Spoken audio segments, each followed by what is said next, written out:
వివాదాస్పద దర్శకుడు రామ్ గోపాల్ వర్మ మళ్లీ వార్తల్లో నిలిచారు.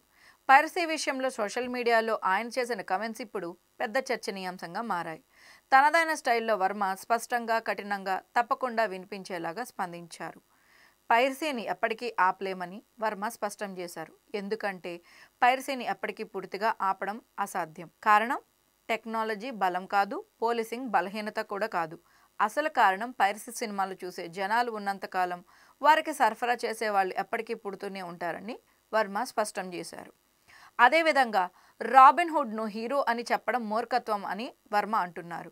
పైరసీ చేసే వారిని రాబిన్హుడ్తో పోల్చడం పైన వర్మ ఘాటుగా స్పందించారు. రాబిన్హుడ్ అసలు హీరో కాదు. నేటి తరహాలో చూస్తే అతనే ప్రపంచంలోని మొదటి టెర్రరిస్ట్. ధనవంతులను దోచుకొని చంపి పేదలకు ఇచ్చాడు. ఇది నేరం. అలాంటి వ్యక్తిని హీరోలాగా చూపించడం ఎంత పెద్ద మూర్ఖత్వం అని వర్మ అభిప్రాయపడ్డారు. టికెట్లు ఖరీదుగా ఉన్నాయంటూ జనాలు చెప్పిన దానికి వర్మ ఘాటుగా స్పందించారు.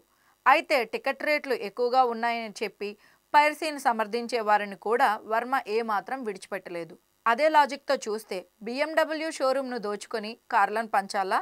ఈ తప్పుడు ఆలోచనలు సమాజాన్ని అరాచకానికి నెడుతున్నాయి.